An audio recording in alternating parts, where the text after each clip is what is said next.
ತಕ್ಕಂತೆ ಶಬ್ದಗಳ ಪ್ರಯೋಗವನ್ನು ಮಾಡುವುದರಲ್ಲಿ ವಾಲ್ಮೀಕಿಗಳು ಅವರ ಅದ್ಭುತ. ಆಮೇಲೆ ಅನೇಕ ಕುಶಲದ ಪ್ರಶ್ನೆಗಳೆಲ್ಲ ಆಗತ್ತೆ ಅವರಿಗೆಲ್ಲ. ರಾಮಚಂದ್ರ ಭರತನ ಕುಶಲಕ್ಷೇಮವನ್ನೆಲ್ಲ ಕೇಳ್ತಾನೆ, ಭರತನನ್ನು ಸಮಾಧಾನ ಪಡಿಸ್ತಾನೆ. ತಾನು ಯಾಕೆ ಬಂದು ಏನು ಎತ್ತ ಎಲ್ಲ 1 ಅಧ್ಯಾಯ 2 ಅಧ್ಯಾಯ ಕೇಳ್ತಾನೆ. ರಾಮಚಂದ್ರನೂ ಕೂಡ ಇಲ್ಲಿ ಹೇಗೆ ತಿಳಿದಂತೆ ಮಾತನಾಡ್ತಾನೆ ಅಂತಂದರೆ, ಭರತ ರಾಜನಾಗಿದ್ದಾನೆ ಅನ್ನುವಂತೆಯೇ ಅವರೆಲ್ಲ ಕನ್ಸಿಡರ್ ಮಾಡಿದ್ದಾನೆ. ಚಿರಸ್ಯ ಬತ ಪಶ್ಯಾಮಿ ದೂರಾತ್ ಭರತಮಾಗತಂ ದುಷ್ಪ್ರತೀಕಮರಣ್ಯೇಸ್ಮಿನ್ ಕಿಂ ತಾತ ವನಮಾಗತಃ. ಭಾಳ ದಿವಸ ಆಗಿತ್ತು ನಿನ್ನ ನೋಡಿ, ಯಾಕಂದರೆ ಮೊದಲಿಗೆ ಇವ ಕೈಕ ದೇಶದಲ್ಲಿದ್ದ, ಹೀಗಾಗಿ ಭಾಳವಷ್ಟು ವರ್ಷ ಆಗಿಬಿಟ್ಟಿತ್ತು ನಿನ್ನನ್ನು ನೋಡಿ. ಎಷ್ಟೋ ದಿನದ ಮೇಲೆ ನಿನ್ನನ್ನು ನೋಡ್ತಾ ಇದ್ದೀನಿ. ಹೌದು, ಇಂತಹ ದುರ್ಗಮವಾದ ಅರಣ್ಯಕ್ಕೆ ಯಾಕೆ ಬರಲಿಕ್ಕೆ ಹೋಗಿದ್ದಿ? ಏನು ಕೆಲಸ ಇತ್ತಿಲ್ಲಿ? ಕ್ವಚಿನ್ನು ಧರತೆ ತಾತ ರಾಜ ಯತ್ವತ್ವಿಮೆಗಾಗತಃ ಕ್ವಚಿನ್ನು ದೀನಃ ಸಹಸ ರಾಜ ಲೋಕಾಂತರಂ ಗತಃ. ರಾಜ ದಶರಥ ಹೇಗಿದ್ದಾನೆ? ಆರಾಮಿದ್ದಾನಲ್ಲ, ಬದುಕಿದ್ದಾನಲ್ಲ, ನೀನು ಯಾಕೆ ಇಲ್ಲಿ ಬಂದು?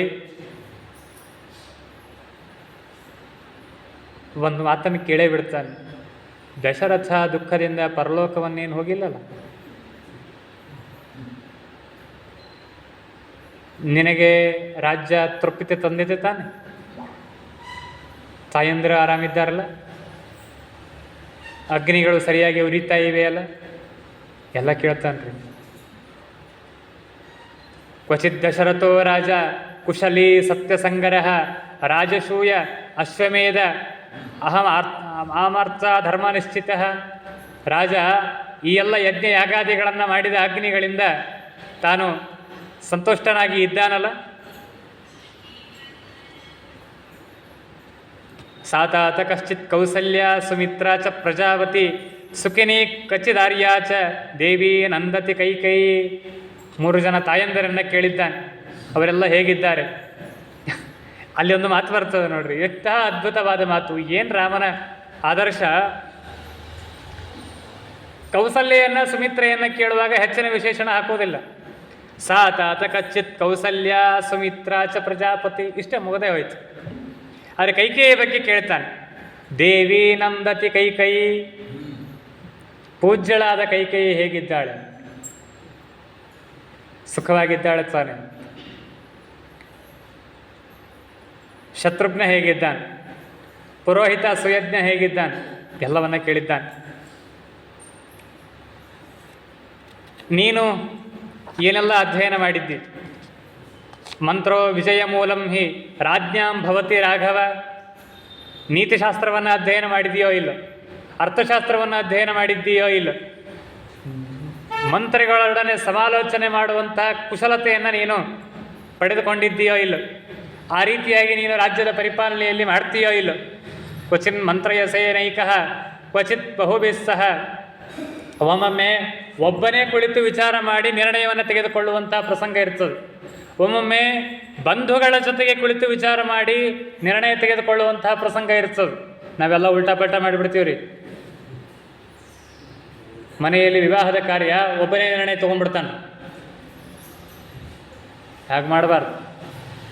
ಮನೆಯಲ್ಲಿ ವಿವಾಹದ ಕಾರ್ಯ ಅಂತಂದಾಗ ಬಂಧುಗಳಿಂದ ಸೇರಿಕೊಂಡು ನಿರ್ಣಯವನ್ನು ಮಾಡಿಕೊಳ್ಬೇಕು. ಹಳೆ ಕಾಲದಲ್ಲಿ ಮಾತುಕತೆ ಕರ್ಕೊಂಬರು ಅಂತಂದ್ರೆ ಅವ್ವ ಅಪ್ಪ ಅಣ್ಣ ತಮ್ಮ ಯಾರ್ಯಾರು ಇರ್ತಾರೆ ಎಲ್ಲರನ್ನೂ ಮಾತುಕತೆ ಕರ್ಸ್ಕೊಂಡು ಕೊಡ್ತಿದ್ರು. ಈಗ ಯಾರು ಹಂಗೆ ಮಾಡೋದೇ ಇಲ್ಲ, ತಾವೇನು ತಲೆಗೆ ಬರ್ತದೆ ಅದೇ ಕರೆ ಅಂತ ಮಾಡ್ತಾರೆ. ಹಂಗಲ್ಲ ಅಂತ ಹೇಳ್ತಾನೆ ರಾಮಚಂದ್ರ. ರಾಜ್ಯದ ಪರಿಪಾಲನೆಯಲ್ಲಿ ಕೆಲವು ನಿರ್ಣಯಗಳನ್ನು ತೆಗೆದುಕೊಳ್ಳುವಾಗ ಒಬ್ಬನೇ ತೆಗೆದುಕೊಳ್ಳಬೇಕು. ಕೆಲವೊಂದು ನಿರ್ಣಯಗಳನ್ನು ಬಂಧುಗಳ ಜೊತೆಗೆ ತೆಗೆದುಕೊಳ್ಳಬೇಕು, ಕೆಲವು ನಿರ್ಣಯಗಳನ್ನು ಮಂತ್ರಿಗಳ ಜೊತೆಗೆ ತೆಗೆದುಕೊಳ್ಳಬೇಕು. ಆಯಾ ನಿರ್ಣಯಗಳಿಗೆ ಆಯಾ ಪ್ರಸಂಗಕ್ಕೆ ಅನುಗುಣವಾಗಿ ನಿರ್ಣಯಗಳನ್ನು ತೆಗೆದುಕೊಳ್ತೀಯೋ ಇಲ್ಲೋ ಅದನ್ನು ಕೇಳಿದ್ದಾನೆ. ಸುಮ್ಮನೆ ಯಾವುದನ್ನು ಊಹೆ ಮಾತ್ರದಿಂದ ನಿರ್ಣಯ ಮಾಡೋದಿಲ್ಲಲ್ಲ, ಯುಕ್ತಾಯುಕ್ತ ಚಿಂತನೆ ಮಾಡಿ ನಿರ್ಣಯ ಮಾಡ್ತೀಯಲ್ಲ. ಎಷ್ಟೆಲ್ಲ ಕೇಳ್ತಾನೆ ರಾಮಚಂದ್ರ. ಒಂದು ಅಧ್ಯಾಯ ಪೂರ್ಣ ಇದೆ, ಎಲ್ಲ ಹೇಳಲಿಕ್ಕೆ ಆಗೋದಿಲ್ಲ, ಸಮಯನೂ ಇಲ್ಲ. ರಾಷ್ಟ್ರದ ಪ್ರಜೆಗಳು ನಿನ್ನನ್ನು ಹೇಗೆ ನೋಡಿಕೊಂಡಿದ್ದಾರೆ, ನೀನು ಪ್ರಜೆಗಳನ್ನು ಹೇಗೆ ನೋಡ್ಕೊಳ್ತಾ ಇದ್ದಿ, ಪ್ರಜೆಗಳಿಗೆ ಕೊಡುವಂಥ ಶಿಕ್ಷೆ ಪ್ರಜೆಗಳಿಗೆ ಕೊಡುವಂತಹ ಶಿಕ್ಷೆಗೆ ನಿನಗೆ ತಿರುಗಿ ಯಾರಾದರೂ ಶಿಕ್ಷೆಯನ್ನು ಕೊಟ್ಟಿಲ್ಲಲ್ಲ, ಮಂತ್ರಿಗಳು ಅವುಗಳಿಗೆಲ್ಲ ಸಮ್ಮತಿಯನ್ನು ಸೂಚಿಸ್ತಾರಲ್ಲ, ಸೇನೆಗೆ ಬೇಕಾಗುವಂತಹ ಉಪಕರಣಗಳನ್ನು ಕಾಲಕ್ಕೆ ತಕ್ಕಂತೆ ಸರಿಯಾಗಿ ಕೊಟ್ಟಿದ್ದೀಯೋ ಇಲ್ಲೋ, ಕೆಲಸಗಾರರಿಗೆ, ಭೃತ್ಯರಿಗೆ, ಅಮಾತ್ಯರಿಗೆ, ಸಚಿವರಿಗೆ, ಸೇವಕರಿಗೆ ಕೊಡಬೇಕಾದಂತಹ ಸಂಭಾವನೆಯನ್ನು, ಅವರಿಗೆ ಕೊಡುವಂತಹ ಪಗಾರವನ್ನು ಸರಿಯಾದ ದಿನಾಂಕಕ್ಕೆ ಕೊಟ್ಟಿಯೋ ಇಲ್ಲ ಅಂತ ಕೇಳ್ತಾನೆ ರಾಮಚಂದ್ರ ಭರತನಿಗೆ.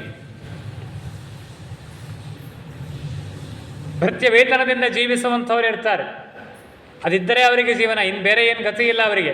ಅಂಥವರಿಗೆ ಯಥೋಚಿತವಾದ ಸರಿಯಾದ ರೀತಿಯಲ್ಲಿ ಅವರಿಗೆ ಭೃತ್ಯ ವೇತನಾದಿಗಳನ್ನು ಕೊಟ್ಟಿದ್ದೀಯೋ ಇಲ್ಲ. ಇನ್ನು ನಿನ್ನ ಅಯೋಧ್ಯೆಯಲ್ಲಿ ಇರುವಂತಹ ಜ್ಞಾನಿಗಳೆಲ್ಲ ಹೇಗಿದ್ದಾರೆ? ತಪಸ್ವಿಗಳು ತಪಸ್ಸು ಮಾಡ್ತಾ ಇದ್ದಾರೋ ಇಲ್ಲೋ, ಬ್ರಾಹ್ಮಣರು ಯಜ್ಞಯಾಗಾದಿಗಳನ್ನು ಮಾಡ್ತಾ ಇದ್ದಾರೋ ಇಲ್ಲೋ, ಎಲ್ಲವನ್ನ ಕೇಳಿದ್ದಾನೆ ರಾಮಚಂದ್ರ ಭರತನಿಗೆ. ಎಷ್ಟು ವ್ಯಾಪಕವಾಗಿ ರಾಮಚಂದ್ರ ಭರತನಿಗೆ ಇವುಗಳನ್ನೆಲ್ಲ ಕೇಳ್ತಾನೆ ಅಂತ ಅನ್ನೋದು ಆಶ್ಚರ್ಯವಾಗತ್ತೆ. ವಾಲ್ಮೀಕಿಗಳು ಈ ಮುಖಾಂತರವಾಗಿ ಇಕ್ಷ್ವಾಕು ಮನೆತನದ ರಾಜರು ಹೇಗಿದ್ದರು ಅಂತನ್ನೋದನ್ನು ಕೂಡ ಈ ಮೂಲಕವಾಗಿ ನಮಗೆಲ್ಲ ತಿಳಿಸಿಕೊಡ್ತದೆ. ಹೇಗೆ ಬೇರೆ ಬೇರೆ ರೀತಿಯ ಜನರನ್ನು ಹೇಗೆ ನೋಡಿಕೊಳ್ತಾ ಇದ್ರು ಆಗಿನ ಕಾಲದ ರಾಜರು ಅಂತ ಅನ್ನೋದನ್ನು ನೋಡ್ತೇವೆ. ಸುಮ್ಮನೆ ಇವತ್ತಿನ ಹಾಗೆ 5 ವರ್ಷ ಓಟ್ ಹಾಕಿದ ಮಾತ್ರಕ್ಕೆ 5 ವರ್ಷ ನಮ್ಮದೇ ರಾಜ್ಯ ಅಂಥೇಳಿ ಪ್ರಜೆಗಳಿಗೆ ಮುಖವನ್ನೂ ತೋರಿಸದೆ ಓಡಿ ಹೋಗುವಂಥ ಅವತ್ತಿನ ರಾಜರಲ್ಲಿ ಇನ್ನೂ ಮುಂದುವರೆದು ಕೇಳ್ತಾನೆ, ದೇವಸ್ಥಾನಗಳು ಸರಿಯಾಗಿ ನಡೆದಿವೆಯೋ ಇಲ್ಲೋ, ಕೋಶಾಗಾರಗಳು ಸರಿಯಾಗಿವೆಯೋ ಇಲ್ಲೋ, ಕುದುರೆಗಳು, ಅಶ್ವಗಳು, ಇನ್ನಿತರ ಪ್ರಾಣಿಗಳು, ಅವುಗಳ ಯೋಗಕ್ಷೇಮವನ್ನೆಲ್ಲ ಕೇಳ್ತಾನೆ. ಅಷ್ಟೆಲ್ಲ ಇನ್ನೂ ಅದ್ಭುತವಾದ ಅನೇಕ ಮಾತುಗಳನ್ನು, 100 ಶ್ಲೋಕಗಳು ಅಲ್ಲೆಲ್ಲ ರಾಮಚಂದ್ರ ಈ ಎಲ್ಲ ಪ್ರಶ್ನೆಗಳನ್ನು ಮಾಡಿದ್ದಾನೆ. ಗುರುಗಳು, ವೃದ್ಧರು, ತಪಸ್ವಿಗಳು, ದೇವತೆಗಳು, ಅತಿಥಿಗಳು, ವೃಕ್ಷಗಳು, ಕಲಿತ ವಿದ್ಯೆ ಎಲ್ಲದರ ಬಗ್ಗೆ ಪ್ರಶ್ನೆಯನ್ನು ಮಾಡಿ ರಾಮಚಂದ್ರ ಭರತನಿಗೆ ಕೇಳ್ತಾನೆ. ಭರತ ಸುಮ್ಮನೆ ನಿಂತು ಬಿಟ್ಟಾನ್ರಿ, ಏನು ಹೇಳಲಿಕ್ಕೆ ತಿಳಿಯುವಂಥ. ಆಮೇಲೆ ಈ ಎಲ್ಲ ವಿಸ್ತಾರವಾದ ಮಾತು ಬರ್ತದೆ. ದಶ ಪಂಚ ಚತುರ್ವರ್ಗಾನ್ ಸಪ್ತವರ್ಗಂ ಚ ತತ್ವತಃ ಅಷ್ಟವರ್ಗಂ ತ್ರಿವರ್ಗಂ ಚ ವಿದ್ಯಾಸ್ತಿ ತಶ್ಚ ರಾಘವ. ಹೇಗೆ ಪಾಲಿಪಾಲನೆ ಮಾಡಬೇಕು ಅಂತ ಅನ್ನೋದನ್ನು ಅನೇಕ ಶ್ಲೋಕಗಳಿಂದ ಹೇಳ್ತಾನೆ ರಾಮಚಂದ್ರ. ಯಾವ ಗುಣಗಳನ್ನು ಬಿಡಬೇಕು ಅನ್ನೋದನ್ನು ಹೇಳ್ತಾನೆ, ಎಂತಹ ಗುಣಗಳನ್ನು ಇಟ್ಕೊಳ್ಬೇಕು ಅಂತ ಅನ್ನೋದನ್ನು ಹೇಳ್ತಾನೆ. ಅದ್ಭುತವಾದ ಶ್ಲೋಕ ಇದೆ ಅದು. ಅಷ್ಟವರ್ಗಂ ತ್ರಿವರ್ಗಂ ಚತುರ್ವರ್ಗಾನ್ ಸಪ್ತವರ್ಗಾನ್. ಕೆಲವು ವರ್ಗಗಳನ್ನು ಬಿಡಬೇಕು ಅಂತ ಹೇಳ್ತಾನೆ, ಕೆಲವು ವರ್ಗಗಳನ್ನು ಧಾರಣೆ ಮಾಡಬೇಕು ಅಂತ ಹೇಳ್ತಾನೆ. ಯಾವ್ಯಾವುಗಳು ಇರಬಾರ್ದು ರಾಜನಾದಂಥವನಿ ವ್ಯಕ್ತಿನಿಗೆ. ಇವತ್ತಿನ ಪಾಠ ಇದು, ಇವತ್ತಿನ ರಾಜಕಾರಣಿಗಳು ಓದಬೇಕಾದಂತಹ ಸಿಲೆಬಸ್ ಇದು. ಎಂಥಂಥ ಗುಣಗಳು ರಾಜರಲ್ಲಿ ಇರಬೇಕು, ಎಂಥವುಗಳು ಇರಬಾರ್ದು ಅಂತ ಅನ್ನೋದನ್ನು ಹೇಳ್ತಾನೆ. 4 ಉಪಾಯಗಳಿರಬೇಕು. ಸಾಮದಾನ ಭೇದ ದಂಡ ಅಂತುವಂತಹ 4 ಉಪಾಯಗಳಿರಬೇಕು. ಮತ್ತು ಇನ್ನೊಂದು, ಸಂಪತ್ತನ್ನು ಗಳಿಸೋದರ ಬಗ್ಗೆ ಗೊತ್ತಿರಬೇಕು, ರಕ್ಷಿಸಿಕೊಳ್ಳೋದರ ಗೊತ್ತಿರಬೇಕು, ಅದನ್ನು ಬೆಳೆಸೋದರಲ್ಲಿ ಗೊತ್ತಿರಬೇಕು, ಸತ್ಪಾತ್ರರಿಗೆ ಅದನ್ನು ವಿನಿಯೋಗ ಮಾಡೋದರಲ್ಲಿ ಗೊತ್ತಿರಬೇಕು. ಧನವನ್ನು ಗಳಿಸೋದು, ಉಳಿಸೋದು, ಬೆಳೆಸೋದು, ವಿನಿಯೋಗ ಮಾಡೋದು ಎಲ್ಲವೂ ರಾಜನಾದಂಥವನಿಗೆ ಗೊತ್ತಿರಬೇಕು. ಜಲದುರ್ಗ, ಗಿರಿದುರ್ಗ, ವನದುರ್ಗ, ಐರಿಣ ದುರ್ಗ, ಈ 5 ದುರ್ಗಗಳನ್ನು ಸರಿಯಾದ ರೀತಿಯಲ್ಲಿ ರಕ್ಷಣೆಯನ್ನು ಮಾಡಿಕೊಂಡಿರುವುದಂತಹ ಚಾಣಾಕ್ಷತೆ ರಾಜನಿಗೆ ಗೊತ್ತಿರಬೇಕು. ಯಾವುದು ಇರಬಾರ್ದು, ಲೋಭ ಇರಬಾರ್ದಂತ.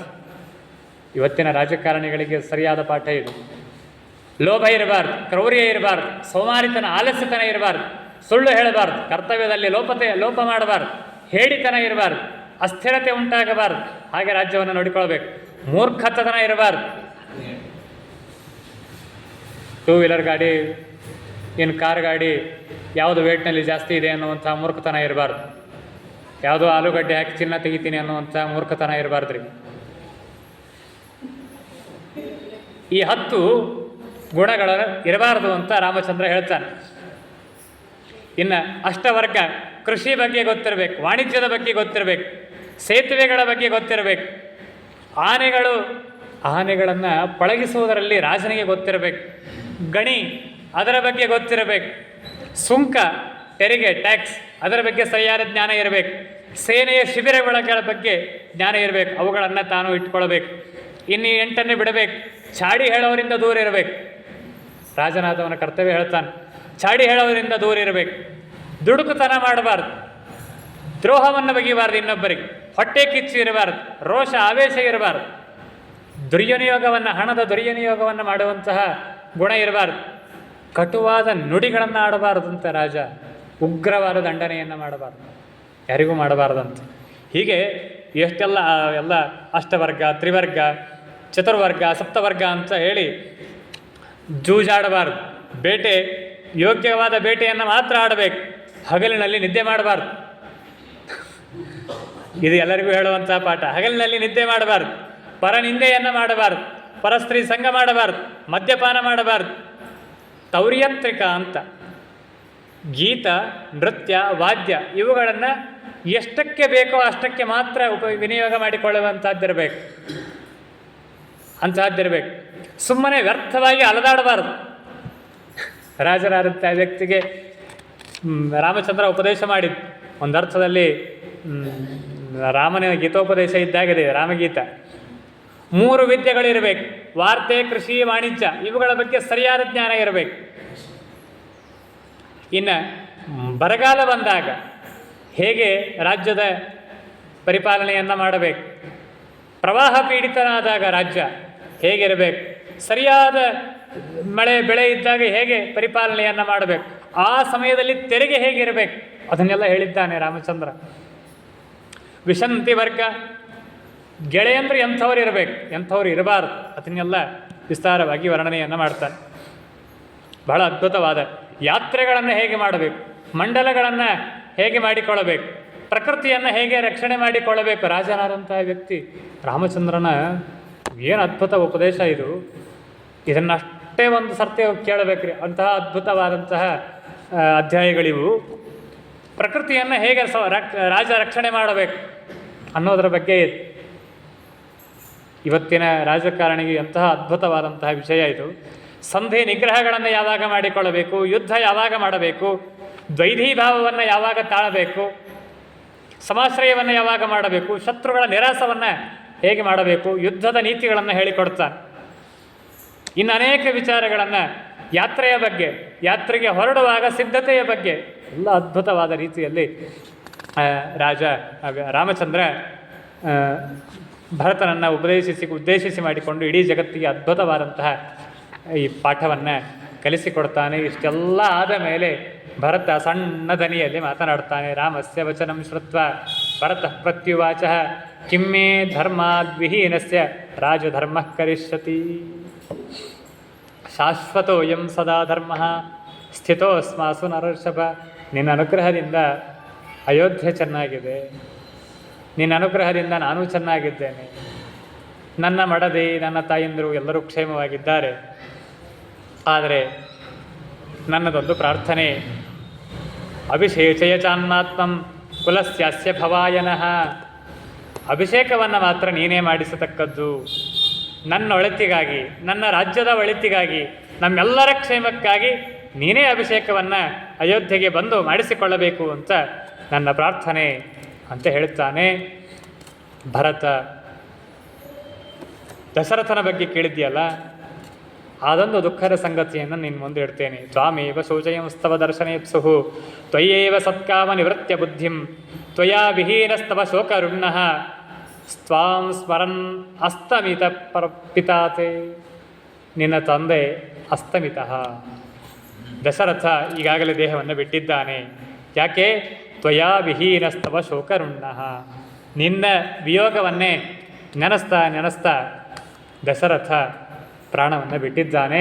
ಅವನ ಊರ್ಧ್ವದೇಹಿಕವಾದ ಕ್ರಿಯೆಗಳನ್ನೆಲ್ಲ ನಾನು ಕೈಕೇಯ ದೇಶದಿಂದ ಬಂದು ಅವುಗಳನ್ನೆಲ್ಲ ಮಾಡಿ, ನನಗೆ ಯಾವಾಗ ಮಂತ್ರಿಗಳು ಪಟ್ಟಾಭಿಷೇಕವನ್ನು ಮಾಡಿಸಿಕೋ ಅಂತಂದರು, ನಾನು ಆ ರಾಜ್ಯವನ್ನು ಬಿಟ್ಟು ಹೊರಗೆ ಬಂದು ನಿನ್ನನ್ನು ಕರೆಯುವುದಕ್ಕಾಗಿ ಬಂದಿದ್ದೇನೆ ಅಂತಂದಾಗ ಭರತನ ಮಾತನ್ನು ನಿಲ್ಲಿಸ್ತಾನೆ ರಾಮಚಂದ್ರ.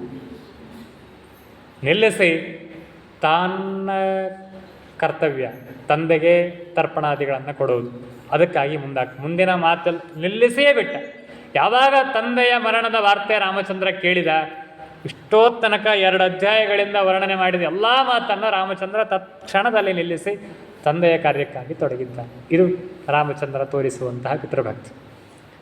ಸರಾಮಃ ಸತ್ವ ಸ್ವರ್ಗತಂ ಗತ್ವಾ ಪಿತರಂ ಪೃಥ್ವೀಪತಿಂ ಉವಾಚ ಭರತಂ ವಾಕ್ಯಂ ಧರ್ಮಾತ್ಮ ಧರ್ಮ ಸಂಹಿತಂ ಕಿಂ ಕರಿಷ್ಯಾಮ್ಯದ್ಯಯೋಧ್ಯಾಯಾಂ ತಾತೆ ದಿಷ್ಟಾಂ ಗತಿಂ ಗತೆ.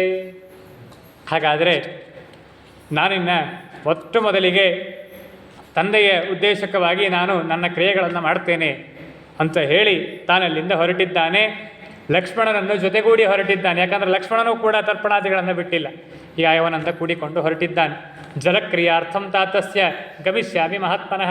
ಅವರೆಲ್ಲ ಬಂದ ಸೈನ್ಯ, ಭರತ, ವಸಿಷ್ಠರು ಎಲ್ಲರನ್ನ ಅಲ್ಲಿಯೇ ಕೂಡಿಸಿದ್ದಾನೆ. ತಾನು ತಂದೆಯ ಕಾರ್ಯವನ್ನು ಮಾಡುವುದಕ್ಕಾಗಿ ಹೊರಟಿದ್ದಾನೆ. ಮಂದಾಕಿನಿ ನದಿಗೆ ಬಂದಿದ್ದಾನೆ. ಸೀತೆಯನ್ನು ಕೂಡ ಕರೆದುಕೊಂಡು ಬಂದಿದ್ದಾನೆ. ಹಿಪ್ಪೆಯ ಹಿಟ್ಟು ಅಂತ ವರ್ಣನೆ ಮಾಡ್ತದೆ. ಚೀರಮಾಹಾರ ಚೋತ್ತಮಂ, ಪಿಂಡವನ್ನು ಕಲಿಸಲಿಕ್ಕಾಗಿ ಹಿಟ್ಟನ್ನು ತೆಗೆದುಕೊಂಡಿದ್ದ ಅಂತ ರಾಮ. ಯಾಕಂತಂದರೆ ಕಂದಮೂಲ ಫಲಗಳನ್ನೇ ಉಂಡು ಇರಬೇಕು ಅಂತ ನಿಯಮ ಇತ್ತು. ಹೀಗಾಗಿ ಅನ್ನಾದಿಗಳು ಇರಲಿಲ್ಲ ಅಂತ ಅನಿಸತ್ತು. ಹೀಗಾಗಿ ಹಿಟ್ಟಿನಿಂದ ಪಿಂಡವನ್ನು ಮಾಡಿಟ್ಟ ಅಂತ ಇಲ್ಲಿ ಬರ್ತದೆ. ವಾನಪ್ರಸ್ಥಾಶ್ರಮಿಗಳು ಹಿಟ್ಟಿನಿಂದಲೇ ಪಿಂಡ ಪ್ರದಾನವನ್ನು ಮಾಡಬೇಕು ಅಂತ ನಿಯಮವೂ ಇದೆ. ಈಗ ಇವನು ವನದಲ್ಲಿಯೇ ಇದ್ದಾನೆ. ಹೀಗಾಗಿ ಹಿಟ್ಟಿನಿಂದ ಪಿಂಡವನ್ನು ಕಟ್ಟಿ ಇಡ್ತೇನೆ ಅಂತ ಹೇಳಿ ಹಿಟ್ಟನ್ನು ತೆಗೆದುಕೊಂಡು ಬಾ ಅಂತ ಲಕ್ಷ್ಮಣನಿಗೆ ಆದೇಶವನ್ನು ಮಾಡಿದ್ದಾನೆ. ತಥೋ ನಿತ್ಯಾಗತಸ್ಥ ವಿದಿತಾತ್ಮ ಮಹಾಮತಿ. ರಾಮಚಂದ್ರ ಆ ಮಂದಾಕಿನಿ ನದಿಗೆ ಬಂದು ಅಲ್ಲಿ ಸ್ನಾನವನ್ನು ಮಾಡಿದ್ದಾನಂತ. ಅಲ್ಲಿ ದಕ್ಷಿಣಾಭಿಮುಖವಾಗಿ ನಿಂತು ಕಣ್ಣೀರನ್ನು ಸುರಿಸ್ತಾ ಆ ಕೈಯಲ್ಲಿ ಅಂಜಲಿಯಲ್ಲಿ ಜಲವನ್ನು ಹಿಡಿದುಕೊಂಡು ತಂದೆಯ ಪ್ರೀತ್ಯರ್ಥವಾಗಿ ನೀರನ್ನು ಬಿಟ್ಟ. ದಿಶಂ ಯಾಮ್ಯಾಂ ಅಭಿಮುಖೋ ರುದನ್ ವಚನಮಬ್ರವೀತ್. ಕೈಯಲ್ಲಿ ದಕ್ಷಿಣ ದಿಕ್ಕಿಗೆ ಮುಖ ಮಾಡಿ ನಿಂತು ಕೈಯಲ್ಲಿ ಆ ಮಂದಾಕಿನಿಯ ಪವಿತ್ರವಾದ ಜಲವನ್ನು ಹಿಡಿದುಕೊಂಡು ಕೆಲವು ಮಾತುಗಳನ್ನು ಹೇಳಿ ಆ ನೀರನ್ನು ತಂದೆಯ ಪ್ರೀತಿಗಾಗಿ ಬಿಟ್ಟಿದ್ದಾನೆ ಎಂಬುದಾಗಿ ತಿಳಿಸ್ತಾರೆ. ಅಥವಾ ಪರಿತ್ಯಜ್ಯ, ಆಮೇಲೆ ತಂದೆಯ ತರ್ಪಣಾದಿಗಳನ್ನು ಕೊಟ್ಟಿದ್ದಾನಂತೆ. ಪಿತುಶ್ಚಕಾರ ತೇಜಸ್ವಿ ನಿವಾಪಂ ಭ್ರಾತೃಭಿಸ್ಸಹ. ತನ್ನ ತಮ್ಮಂದಿರ ಜೊತೆಗಿದ್ದರು ಈಗ. ಹೀಗಾಗಿ ಅವರ ಜೊತೆಗೆ ಸೇರಿಕೊಂಡು ಆ ಮಂದಾಕಿನಿಯ ತೀರದಲ್ಲಿ ಐಂಗುದಂ ಬದರಿ ಮಿಶ್ರಂ ಪಿಣ್ಯಾಕಂ ದರ್ಭ ಸಂಸ್ಥರೆ, ದರ್ಭವನ್ನು ಹಾಸಿ ಅದರ ಮೇಲೆ ಪಿಣ್ಯಾಕ ಹಿಟ್ಟಿನಿಂದ ಮಾಡಿದಂತಹ ಪಿಂಡವನ್ನು ಇಟ್ಟಿದ್ದಾನೆ. ನ್ಯಸ್ತರಾಮ ಸುದುಃಖಾರ್ಥ ರುದನ್ ವಚನಮಬ್ರವೀ. ಅಳಥ ಪಿಂಡವನ್ನು ಇಟ್ಟಿದ್ದಾನೆ. ದರ್ಭವನ್ನು ಹಾಸಿ ಅದರ ಮೇಲೆ ಸುದುಃಖಾರ್ಥ, ದುಃಖ ಹೆಂಗಾಯಿತು ಅಂತಂದ್ರೆ ಸುದುಃಖ ಇತ್ತು ಅಂತ ವಾಲ್ಮೀಕಿಗಳು ವರ್ಣನೆ ನೋಡಿ. ದುಃಖವೂ ಭಾಳ ಚೆನ್ನಾಗಿತ್ತು, ರಾಮನ ದುಃಖವೂ ಭಾಳ ಚೆಂದಿತ್ತು ಅಂತ ವರ್ಣನೆ ಮಾಡ್ತಾ ದುಃಖಾರ್ಥನಾಗಿ ಕಣ್ಣೀರನ್ನು ಸುರಿಸ್ತಾ ತಂದೆಯ ಪ್ರೀತಿಗಾಗಿ ಪಿಂಡ ಪ್ರದಾನವನ್ನು ರಾಮಚಂದ್ರ ಮಾಡಿದ. ಇಷ್ಟೆಲ್ಲ ನಡೀತು. ಈ ಪ್ರಸಂಗದಲ್ಲಿ ಇಡೀ ಭೂಮಿಯಲ್ಲಿ ಅಲ್ಲೋಲ ಕಲ್ಲೋಲ ಆಯಿತು ಅಂತ. ಸಾ ಭೂಮಿ ಬಹುಬೆರಿ ಯಾನೈಹಿ, ಗುಡುಗುಗಳಾಯಿತು, ಮಿಂಚುಗಳಾಯಿತು, ಉತ್ಪಾತಗಳು ಆ ಪ್ರಸಂಗದಲ್ಲಿ ನಡೆಯಿತು. ಹೆಣ್ಣಾನೆಗಳಿಂದ ಗಂಡಾನೆಗಳು ಭಯಭೀತಗೊಂಡು ಓಡುವಂಥದ್ದಾಯಿತು ಅಂತ. ಯಾವಾಗ ರಾಮಚಂದ್ರ ತಂದೆಯ ಉದ್ದೇಶಕವಾಗಿ ಈ ಎಲ್ಲ ಕಾರ್ಯಗಳನ್ನು ನಡೆಸಿದ ಆ ಪ್ರಸಂಗದಲ್ಲಿ ಅಂತ ಇಷ್ಟೆಲ್ಲ ನಡೀತು. ಆಮೇಲೆ ಮತ್ತೆ ಬಂದಂತಹ ಕೌಸಲ್ಯ ಮೊದಲಾದಂಥವರನ್ನು ರಾಮಚಂದ್ರ ಮಾತನಾಡಿಸ್ತಾನೆ. ಕೈಕೇಯಿಯ ಪಾದ ಮುಟ್ಟಿ ನಮಸ್ಕಾರ ಮಾಡ್ತಾನೆ ಅಂತ ವಾಲ್ಮೀಕಿಗಳು ಇಲ್ಲಿ ತಿಳಿಸಿಕೊಡ್ತಾರೆ. ಇಷ್ಟೆಲ್ಲ ಅಲ್ಲಿ ನಡೀತು. ಮುಂದೆ ಮತ್ತೆ ಭರತ ಕಷ್ಟು ಪ್ರಾರ್ಥನೆಯನ್ನು ಮಾಡ್ತಾನೆ. ಅಲ್ಲಿದ್ದ ಎಲ್ಲ ತಾಯಂದಿರು ಪ್ರಾರ್ಥನೆಯನ್ನು ಮಾಡ್ತಾರೆ, ಮಂತ್ರಿಗಳು ಪ್ರಾರ್ಥನೆಯನ್ನು ಮಾಡ್ತಾರೆ. ಯಾವರ ಪ್ರಾರ್ಥನೆಗೂ ರಾಮಚಂದ್ರ ತನ್ನ ನಿರ್ಣಯದಿಂದ ವಿಮುಖನಾಗೋದಿಲ್ಲ. ಆಗ ವಸಿಷ್ಠ ಋಷಿಗಳು ಹೇಳ್ತಾರೆ, ನೀನು ಬರೋದಿಲ್ಲ ಅಂತ ಆದರೆ ನಿನ್ನ ಪಾದಕಿಗಳನ್ನಾದರೂ ನಿನ್ನ ಪ್ರತಿನಿಧಿಯ ರೂಪದಲ್ಲಿ ಕೊಡಬೇಕು ಅಂತ ವಸಿಷ್ಠ ಋಷಿಗಳು ಹೇಳ್ತಾರೆ. ಇದಾದ ಮೇಲೆ ಆಗ ರಾಮಚಂದ್ರ ಆ ನಿರ್ಣಯವನ್ನು ಮಾಡ್ತಾನೆ. ಸೋದಿರುಹ್ಯ ನರವ್ಯಾಗ್ರಹ ಪಾದುಕೆ ವ್ಯವಮುಚ್ಯತ ಪ್ರಾಯಚ್ಛತ್ ಸಮ ಮಹಾತೇಜ ಭರತಾಯ ಮಹಾತ್ಮನೇ. ರಾಮಚಂದ್ರ ಆವಾಗ ತನ್ನ ಪಾದುಕೆಗಳನ್ನು ಕಾಲಿನಿಂದ ಕಳಿಸಿದ್ದಾನಂತ. ಇವತ್ತಿಗೂ ಆ ಚಿತ್ರಕೂಟ ಪರ್ವತದಲ್ಲಿ ನಾವೆಲ್ಲ ಹೋದಾಗ ನೋಡಿದ್ದು ಆ ಸ್ಥಳವನ್ನು ತೋರಿಸ್ತಾರೆ. ಭರತ ರಾಮಚಂದ್ರನಿಗೆ ಭೇಟಿಯಾದಂತಹ ಸ್ಥಳವನ್ನು ತೋರಿಸ್ತಾರೆ, ಪಾದುಕೆಗಳನ್ನು ಕೊಟ್ಟಂತಹ ಸ್ಥಳವನ್ನು ತೋರಿಸ್ತಾರೆ, ರಾಮಚಂದ್ರ ಶ್ರಾದ್ದವನ್ನು ಮಾಡಿದಂತಹ ಸ್ಥಳವನ್ನು ತೋರಿಸ್ತಾರೆ. ಅಲ್ಲೆಲ್ಲ ಆ ಪ್ರದೇಶಗಳನ್ನ ತೋರಿಸ್ತಾರೆ. ಅಲ್ಲಿ ಏನು ವಿಶೇಷ ಅಂತಂದರೆ ನೂರಾರು ಅಂಗಡಿಗಳಿವೆ. ಆ ಪ್ರದಕ್ಷಿಣೆ ಹಾಕ್ಬೋದು ಅಂತ ಹೇಳಿದ್ನಲ್ಲ, ಆ ಪ್ರದಕ್ಷಿಣೆಯ ಪಥದಲ್ಲಿ ನೂರಾರು ಅಂಗಡಿಗಳಿವೆ. ಎಲ್ಲ ಅಂಗಡಿಗಳಲ್ಲಿಯೂ ಪಾದಕೆಗಳು ಸಿಗುತ್ತವೆ. ಅಲ್ಲಿ ಹೋದವರೆಲ್ಲ ಪಾದಕೆಗಳನ್ನು ತೆಗೆದುಕೊಂಡು ಬರೋದು ಅಂತಲೇ ಒಂದು ಅಲ್ಲಿಯ ವಾಡಿಕೆ. ರಾಮಚಂದ್ರನಿಂದ ಭರತ ಪಾದಕೆಗಳನ್ನು ತಂದ ಅಂತ ಅನ್ನೋದಕ್ಕಾಗಿ ಅಲ್ಲಿ ಹೋದವರೆಲ್ಲ ಪಾದಕೆಗಳನ್ನು ತೆಗೆದುಕೊಂಡು ಬರ್ತಾರೆ. ಸಣ್ಣ ಅಗದಿ ಇಷ್ಟಿಷ್ಟ ಪುಟ್ಟ ಪುಟ್ಟ ಪಾದಕೆಗಳು ಸಿಗ್ತವೆ, ಬೇಕಾದಷ್ಟು ದೊಡ್ಡದಾದಂತಹ ಪಾದಕೆಗಳು ಸಿಗ್ತವೆ. ಅತಿ ಸೌಕರ್ಯ. ನಾವೆಲ್ಲ ತೊಗೊಂಡಿದ್ವಿ, 150-200 ರೂಪಾಯಿಗೆಲ್ಲ ಇಷ್ಟು ಉದ್ದುದ್ದು ಪಾದಕೆಗಳು ಸಿಕ್ಕಿತ್ತು. ನಾವು ಸ್ವಾಮಿಗಳ ಜೊತೆಗೆ ಹೋಗಿದ್ವಿ, ಹೀಗಾಗಿ ಸ್ವಾಮಿಗಳಿಗೂ ಅನುಕೂಲ ಆಗುವಂತಹ ಪಾದಕೆಗಳನ್ನು ಆರಿಸಿ ತೊಗೊಂಡು ಬಂದಿದ್ವಿ. ಅಲ್ಲೆಲ್ಲ ಇವತ್ತಿಗೂ ಅದೇ ವಾಡಿಕೆ ಇರುವಂಥದ್ದು. ಯಾರು ಚಿತ್ರಕೂಟ ಪರ್ವತವನ್ನು ದರ್ಶನ ಮಾಡಲಿಕ್ಕೆ ಹೋಗ್ತಾರೆ ಅವರು ಪಾದಕೆಗಳನ್ನು ತೆಗೆದುಕೊಂಡೇ ಬರೋದಂತ, ಹಾಗೆ ಖಾಲಿ ಕೈಲಿ ಬರುವಂಥ ವಾಡಿಕೆ ಇಲ್ಲ. ಅಲ್ಲಿ ಹೋದಾಗ ಪಾದಕೆಗಳನ್ನು ತೆಗೆದುಕೊಂಡು ಬರಲೇಬೇಕು ಅಂತ ಇವತ್ತಿಗೂ ಆ ವಾಡಿಕೆ ಬಂದಿದೆ. ಯಾಕೆ ಅಂತಂದರೆ ಭರತ ಇಲ್ಲಿಂದ ಪಾದಕೆಗಳನ್ನು ತೆಗೆದುಕೊಂಡು ಹೋದ ಅಂತನ್ನುವ ಸ್ಮರಣೆಗಾಗಿ. ಸಪಾದಕೆ ಸಂಪ್ರಣಮ್ಯ ರಾಮಂ ವಚನಮಬ್ರವೀತ್. ಆ ಪಾದಕೆಗಳನ್ನು ಪ್ರದಕ್ಷಿಣೆ ಹಾಕಿ ನಮಸ್ಕಾರ ಮಾಡಿದ್ದಾನಂತೆ ಭರತ. ಯಾವಾಗ ಕಾಲಿನಿಂದ ರಾಮಚಂದ್ರ ಪಾದಕೆಗಳನ್ನು ಮುಂದೆ ಸರಿಸಿದ ಭರತನಿಗಾಗಿ, ಭರತ ಅವುಗಳಿಗೆ ಪ್ರದಕ್ಷಿಣೆ ಹಾಕಿ ಸಂಪ್ರಣಮ್ಯ ಅವುಗಳಿಗೆ ನಮಸ್ಕಾರ ಮಾಡಿ ಹೇಳ್ತಾನೆ, 14 ವರ್ಷಾಣಿ ಜಟಾಚೀರದರೋಕ್ಷಯಂ. ನೀನಂತೆ ನಾನು ಕೂಡ 14 ವರ್ಷ ವಲ್ಕಲವನ್ನು ಧಾರಣೆ ಮಾಡ್ತೇನೆ, ಜಟಾಧಾರಿಯಾಗಿ ನಾನು ಇರ್ತೇನೆ. ಪಾದಕೆಗಳನ್ನೇ ಸಿಂಹಾಸನದ ಮೇಲಿಟ್ಟು ನಾನು ದೂರದ ನಂದಿಗ್ರಾಮ ಅಂತ ಇವತ್ತಿಗೂ ಇದೆ, ಇವತ್ತಿಗೂ ಆ ನಂದಿಗ್ರಾಮವನ್ನು ತೋರಿಸ್ತಾರೆ. ಆ ನಂದಿಗ್ರಾಮದಲ್ಲಿ ನಾನು ಇರ್ತೇನೆ, ಅಯೋಧ್ಯೆಯಲ್ಲಿ ಪಾದಕೆಗಳಿರಲಿ ಎಂಬುದಾಗಿ.